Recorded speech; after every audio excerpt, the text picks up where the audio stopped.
വിവരാവകാശ നിയമം നിലവിൽ വന്നതിൻ്റെ 20ാം വാർഷികം നടക്കുന്ന സമയമാണ്. അതിനോടനുബന്ധിച്ച് കേരളത്തിലെ എല്ലാ നിയോജക മണ്ഡലങ്ങളിലും എല്ലാ താലൂക്ക് കേന്ദ്രങ്ങളിലുമെല്ലാം വിവരാവകാശ നിയമം സംബന്ധിച്ച് ഉദ്യോഗസ്ഥർക്ക് പ്രത്യേക പരിശീലനം നൽകാൻ സംസ്ഥാന വിവരാവകാശ കമ്മീഷൻ തീരുമാനിച്ച് നടപ്പിലാക്കി വരികയാണ്. അതിൻ്റെ ഭാഗമായി പല ജില്ലകളിലും സെമിനാറുകളും വർക്ക്ഷോപ്പുകളൊക്കെ നടന്നു വരുന്നു. ഇന്ന് ഇടുക്കി ജില്ലയിലെ 20 ഫയലുകൾ പരിഗണിക്കാനാണ് കമ്മീഷൻ തൊടുപുഴ എത്തിയത്. വന്നപ്പോൾ കമ്മീഷനെ അത്ഭുതപ്പെടുത്തിയ 2-3 അനുഭവങ്ങൾ ഇവിടെ ഉണ്ടായി. അതിലൊന്ന്, വിവരാവകാശ നിയമം സംബന്ധിച്ച അപേക്ഷയുടെ ഹിയറിങ്ങിൽ നിന്ന് Devikulam sub collector IAS officer വിട്ടുനിൽക്കുന്നു എന്നതാണ്.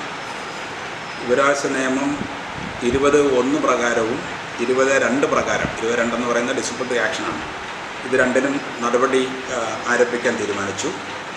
സബ് കളക്ടറെ കമ്മീഷൻ്റെ മുന്നിൽ ഹാജരാക്കുന്നതിന് വേണ്ടി സമൻസ് അയക്കാനും തീരുമാനിച്ചു. 2 കേസുകളിൽ ദേവികുളം സബ് കളക്ടർ വിട്ടുനിന്നിട്ടുണ്ട്. ഇന്ന് തൊടുപുഴയിൽ ഹാജരാകേണ്ടിയിരുന്നയാളാണ്. മറ്റൊന്ന്, പീരുമേട് താലൂക്കിലെ പട്ടയ വിതരണവുമായി ബന്ധപ്പെട്ട് കുറച്ച് ഫയലുകൾ ഒരു വിവരാവകാശ അപേക്ഷയും ചോദിച്ചിരുന്നതാണ്. അത് വളരെ ലളിതമായി ഫയൽ കാണുന്നില്ല എന്ന മറുപടി പറഞ്ഞ് തീർക്കുകയാണ് അവിടുത്തെ വിവരാധികാരി ചെയ്തിട്ടുള്ളത്. അപ്പോൾ എന്ന് മാത്രമല്ല, അപ്പലറ്റ് അതോറിറ്റി, ആ കേസിലെ അപ്പീൽ അധികാരി എന്ന നിലക്ക് തഹസിൽദാർ ഹാജരാകേണ്ടിയിരുന്നതാണ്. പീരുമേട് തഹസിൽദാർ ഹാജരായിട്ടില്ല ഇന്നത്തെ ഹിയറിങ്ങിൽ. കാരണം ബോധിപ്പിച്ചിട്ടുമില്ല. അതുകൊണ്ട് തഹസിൽദാർക്കുമെതിരെ സമൻസ് അയക്കാൻ തീരുമാനിച്ചു. ഇവർ 2 പേരും ഹാജരായില്ലെങ്കിൽ അറസ്റ്റ് ചെയ്ത് അവരെ ഹാജരാക്കാൻ കമ്മീഷന് അധികാരമുണ്ട്. അത് കമ്മീഷൻ റിസർവ് ചെയ്യുകയാണ്. പ്രത്യേക സെക്ഷൻ ഉപയോഗിച്ച് ഒരു സിവിൽ കോടതിയുടെ അധികാരങ്ങൾ വിനിയോഗിച്ച് ഇവരെ അറസ്റ്റ് ചെയ്ത് ഹാജരാക്കാനുള്ള നടപടിക്രമങ്ങൾ കമ്മീഷൻ സ്വീകരിക്കാവുന്നതാണ്. അത് സമൻസിൻ്റെ ശേഷമുള്ള നടപടിയായിരിക്കും. വിവരാവകാശ നിയമ അപേക്ഷകരെ പരിഹസിക്കുന്ന സമീപനം സ്വീകരിച്ചിരിക്കുന്നതായിട്ടാണ് ഒരു ഫയലിൽ നെടുങ്കണ്ടം MES കോളേജ് സംബന്ധിച്ച് കമ്മീഷന് മനസ്സിലായത്. അവിടെ ലഭ്യമായ വിവരങ്ങൾ അവർ കൊടുക്കുന്നില്ലെന്ന് മാത്രമല്ല, അപേക്ഷകന് അറിയാവുന്ന വിവരം പറയുന്നില്ലെന്ന് മാത്രമല്ല, അപേക്ഷകനെ തെറ്റിദ്ധരിപ്പിക്കുകയും നിരുത്സാഹപ്പെടുത്തുകയും പരിഹസിക്കുകയും ചെയ്യുന്ന രീതിയിലാണ് നെടുങ്കണ്ടം MES കോളേജിൽ നിന്ന് മറുപടി ലഭിച്ചിട്ടുള്ളത്. അത് സത്യത്തിൽ തിരുവനന്തപുരത്ത് നിന്ന് പൊതുവിദ്യാഭ്യാസ സെക്രട്ടറിയുടെ ഓഫീസിൽ നിന്നും ബഹുമാനപ്പെട്ട മന്ത്രിയുടെ ഓഫീസിൽ നിന്നുമൊക്കെ അവർക്ക് നിർദ്ദേശം ലഭിച്ചിട്ട് പോലും വിവരാവകാശ അപേക്ഷകനോട് ഒരുതരം പരിഹസിക്കുന്ന നിലപാടാണ് നെടുങ്കണ്ടം MES കോളേജിലെ പ്രിൻസിപ്പലും വിവരാധികാരികളും സ്വീകരിച്ചിരിക്കുന്നത്. അവർക്കെതിരെ കർശനമായ നടപടി സ്വീകരിക്കാൻ ഇന്ന് കമ്മീഷൻ തീരുമാനിച്ചിട്ടുണ്ട്. പോലും ആ ചോദ്യങ്ങളിൽ പോലും ഒരു ഉടമ അടിമ ഭാഷയാണ് എഴുത്തിൽ പലയിടത്തും കണ്ടത്. അത് ഇന്ന് കമ്മീഷൻ നിശ്ചിതമായി അതിനെ വിമർശിച്ചിട്ടുണ്ട്. സർക്കാർ ഉദ്യോഗസ്ഥർ വിവരാവകാശ നിയമപ്രകാരം സമർപ്പിക്കുന്ന അപേക്ഷകരുടെ ദാസ്യവേലക്കാരല്ല. അവർ ശമ്പളം വാങ്ങുന്നതിന് അവർക്കൊക്കെ വേറെ കൃത്യമായ ജോലിയുണ്ട്. ആ ജോലിയോടൊപ്പം പൊതുജനങ്ങൾക്ക് ജനാധിപത്യത്തിൽ താല്പര്യമുള്ളവരെന്ന നിലക്ക് അവർ നൽകുന്ന അധിക സേവനമാണ് ഈ വിവരാവകാശ ഓഫീസർ എന്ന ചുമതല നിർവഹിച്ചുകൊണ്ട് ചെയ്യുന്നത്. അതിന് അവരോട് സമൂഹം കൂടുതൽ കടപ്പാട് കാണിക്കുകയും സൗഹൃദ സമീപനത്തിലൂടെ പരസ്പര ധാരണ പ്രകാരം വിവരങ്ങൾ ശേഖരിക്കാനും അത് രാജ്യത്തിൻ്റെയും നാടിൻ്റെയും വികസന ക്ഷേമ പ്രവർത്തനങ്ങൾക്കും പൊതുജനങ്ങളുടെ നല്ല കാര്യങ്ങൾക്കും വേണ്ടി വിനിയോഗിക്കാനും ജനങ്ങൾ പഠിക്കണം. അങ്ങനെയാണ് വിവരാവകാശ അപേക്ഷകൾ സമർപ്പിക്കേണ്ടതെന്ന് കമ്മീഷൻ ഹിയറിങ്ങിൽ പ്രത്യേകം അറിയിക്കുകയുണ്ടായി. മറ്റൊരു കാര്യം എന്ന് പറഞ്ഞാൽ, ഒരു ഹർജികക്ഷിയെ പലപ്പോഴും പല ഡിപ്പാർട്ട്മെൻറ്റുകളിലും അവരുടെ പലതരം അപേക്ഷകൾ ചെയ്യാറുള്ളത് പോലെ ഹിയറിങ്ങിന് വിളിക്കാറുണ്ട്. വിവരാവകാശ അപേക്ഷകരെ ഹിയറിങ്ങിന് വിളിക്കാൻ 1ാം അപ്പീൽ അധികാരികൾക്ക് നിയമം അനുവാദം നൽകുന്നില്ല. നിർബന്ധമാണെങ്കിൽ അവർക്ക് അവരുടെ കീഴ് ഓഫീസർമാരെ വിവരാധികാരികളെ വിളിച്ചിട്ട് അപേക്ഷകന് വിവരം നൽകാൻ പറയാം, അല്ലെങ്കിൽ രേഖകൾ കണ്ടെത്തി കൊടുക്കാം, അല്ലെങ്കിൽ വിവരം ലഭ്യമാക്കുന്നതിന് ആവശ്യമായ സഹായം ചെയ്തു കൊടുക്കാം. അല്ലാതെ അപേക്ഷകനെ വിളിച്ചു വരുത്താം, അപേക്ഷകനെ തിരിച്ചറിയാൻ പോലും പാടില്ല, അയാളുടെ തപാൽ വിലാസമോ മറുപടി ലഭിക്കാവുന്ന വിലാസമോ അല്ലാതെ അപേക്ഷകൻ്റെ പർപ്പസ് പോലും ചോദിക്കാൻ പാടില്ലെന്ന്. കാരണം എന്തിനു വേണ്ടിയാണ് നിങ്ങൾ അപേക്ഷ സമർപ്പിച്ചെന്ന് പോലും ചോദിക്കാൻ പാടില്ലെന്ന്. അപ്പോൾ പിന്നെ അപേക്ഷകനെ വിളിച്ചു വരുത്തി ഒരു വിചാരണ നടത്താൻ 1ാം അപ്പീൽ അധികാരികൾ ശ്രമിക്കരുത്. അത് നിയമവിരുദ്ധമാണ്. അതേസമയം അപേക്ഷകൻ ആവശ്യപ്പെട്ടാൽ അങ്ങനെ ചെയ്യുന്നതിന് വിരോധമില്ല. ഇങ്ങനെ 2-3 സംഭവങ്ങളാണ് വളരെ പ്രധാനമായി നമ്മളിവിടെ കണ്ടെത്തിയത്. വിവരാവകാശ നിയമത്തെ ഒരു കാരണവശാലും ദുരുപയോഗം ചെയ്യാൻ കമ്മീഷൻ അനുവദിക്കില്ല. വിവരാവകാശ നിയമം എന്ന് പറയുന്നത് ഇന്ത്യൻ ജനാധിപത്യത്തിന് 4 സ്തംഭങ്ങൾ, ഇന്ത്യൻ ജനാധിപത്യത്തിൻ്റെ നെടുംതൂണായ ശക്തമായ 5ാമത്തെ ഒരു തൂണായി, ജനാധിപത്യത്തിൻ്റെ 5ാമത്തെ തൂണായി വളർന്നു വന്ന നിയമമാണ് വിവരാവകാശ നിയമം. ഈ നിയമം നാടിൻ്റെ ക്ഷേമത്തിന്, നാട്ടുകാരുടെ ഐശ്വര്യത്തിന്, ജനാധിപത്യത്തിൻ്റെ വികസനത്തിന്, സൽഭരണത്തിന്, ജനാധിപത്യ സർക്കാരുകളിൽ ജനങ്ങൾക്ക് പങ്കാളിത്തം, പ്രവേശനം ഉണ്ടാക്കിക്കൊടുത്ത വിപ്ലവകരമായ നിയമമാണ്.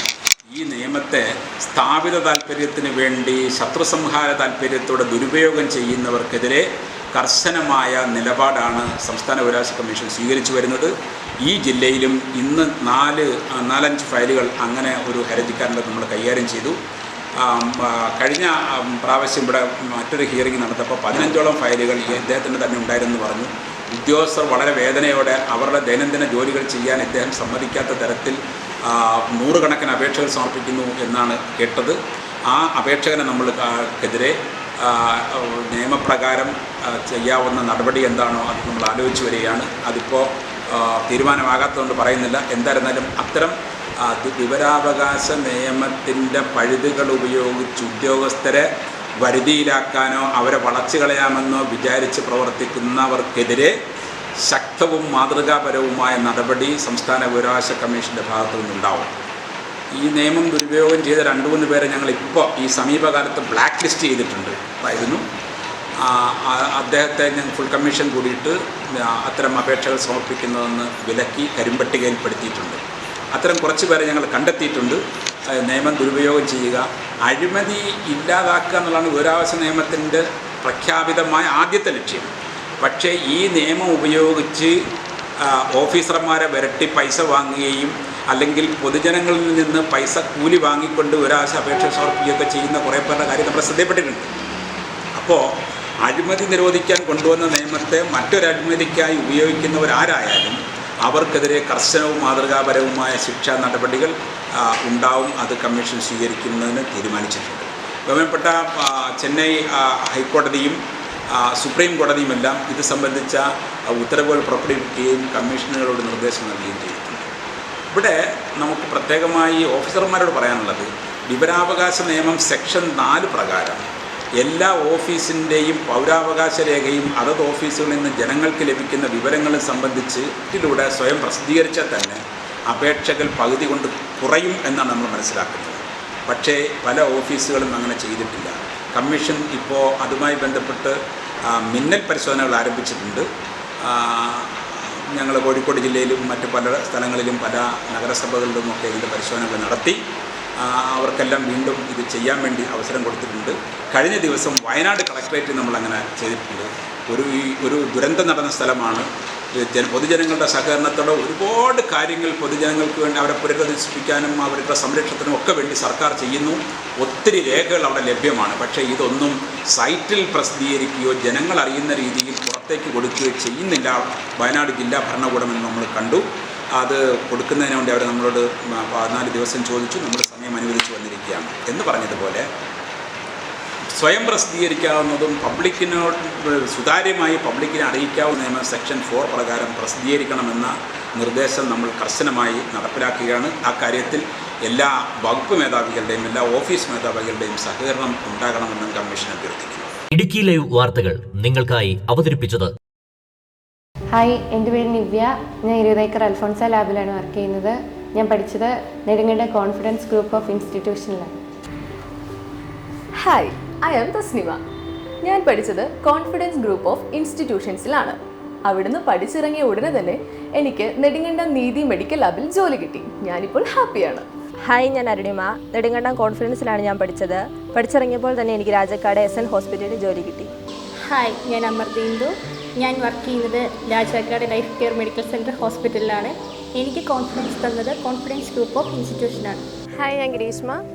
എൻ്റെ വീട് തൂക്കുവാലാണ്. ജോലി എന്നത് എൻ്റെ ഒരു വലിയ സ്വപ്നമായിരുന്നു. ആ സ്വപ്നത്തിലേക്ക് എന്നെ നയിച്ചത് കോൺഫിഡൻസ് ഗ്രൂപ്പ് ഓഫ് ഇൻസ്റ്റിറ്റ്യൂഷനാണ്.